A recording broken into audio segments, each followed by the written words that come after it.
All you need to know about the trade war between China and the United States of America.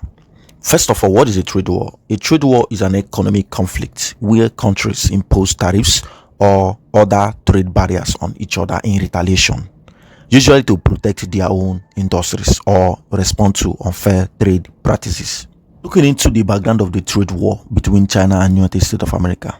Trade war between China and United States is rooted in a complex mix of economic, political, and strategic factors. And here are the key developmental factors. First is trade imbalance. Under this, we have deficit concerns. For many years, the US has had large trade deficit with China. What does this mean? It means that it imports far more from China than it exports.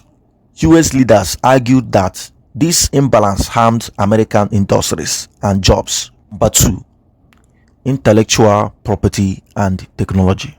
Under this, we have IP theft, allegation, and Made in China 2025.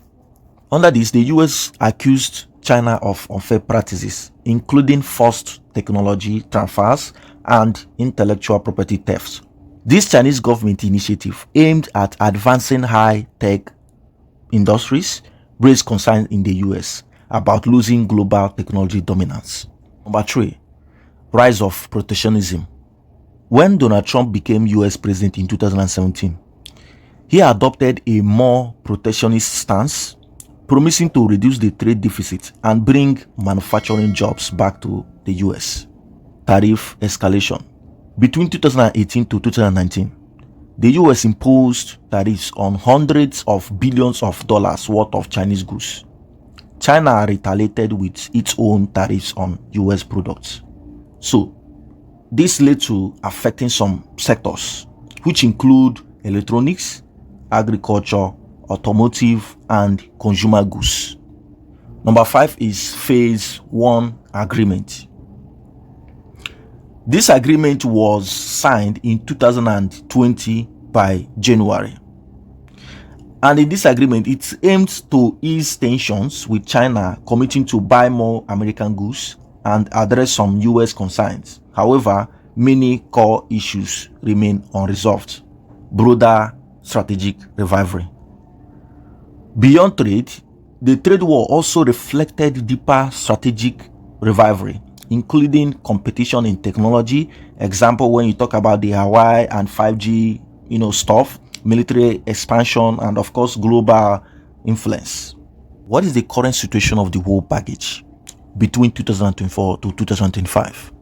First, most tariffs remain, affecting bilateral trade and global chain supply.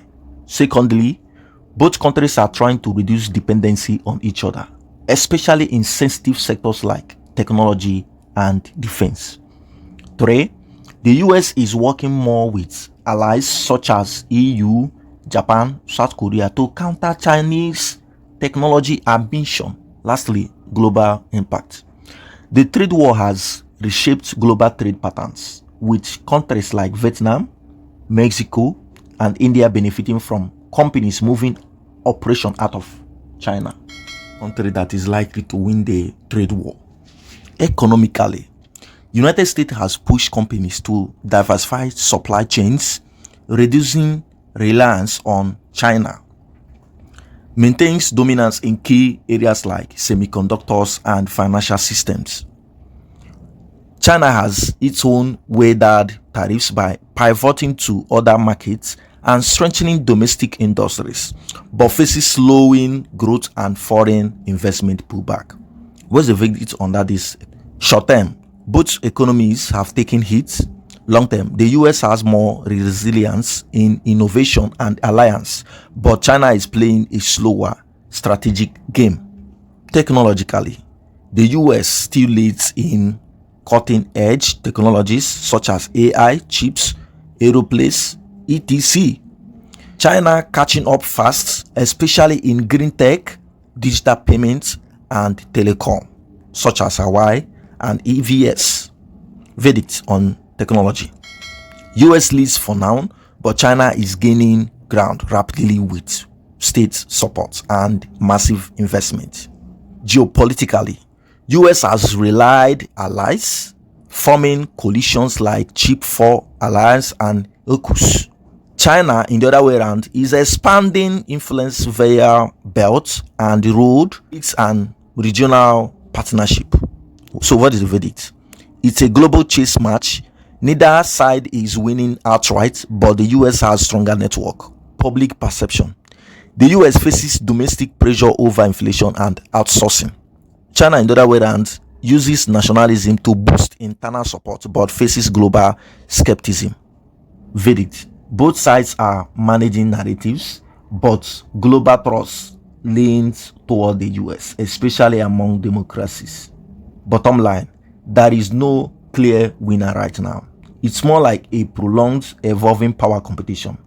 The winner may be the country that best adopts, builds alliances, and balance economic and strategic goals. A very important question: what's the benefit of this trade war between America and China to African countries? Here is number one: diversification of supply chains.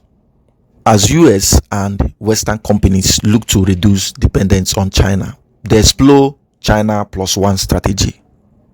Africans benefit. Countries like Ethiopia, Kenya, Rwanda, and Nigeria are attracting interest in manufacturing, textiles, and tech outsourcing. Number two, increased investment from China. Why? As access to Western markets becomes harder for China, it turns to Africa to maintain economic momentum. What does this mean for Africa? Infrastructure projects via the Belt and Road Initiative, investment in energy, roads, railways, and ports, Chinese factories relocating to African countries with lower labor costs. Number three, export opportunities. China needs alternative. How? When the US cut off African exports to China, China looked to places like Brazil and potentially Africa for agricultural products, minerals, and oil. Africa's role. Countries rich in raw materials like Angola, Zambia, DRS, South Africa can meet Chinese demand for copper, cobalt, oil, etc. Number four, leverage for better trade deals. With both sides competing, Africa becomes a strategic partner. Both China and the US want influence in Africa, giving African nations leverage to negotiate better trade terms, aid packages, and infrastructure support. Number five, boost for intra-African trade. Indirect benefits. With a global supply chain strained, Africa has more incentive to strengthen continental trade under the African Continental Free Trade Area, reducing dependence on outside powers. But then under this, we have challenges to note. First is risk of course, debt dependency with Chinese loans, secondly, political alignment pressures, choosing sides, of course, it's going to be so.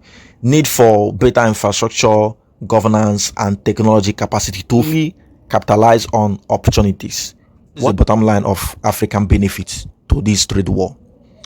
Africa isn't a direct player in the trade war, but it stands to benefit if it plays its cards right. How? By attracting investment, diversifying exports, and strengthening its own regional trade system.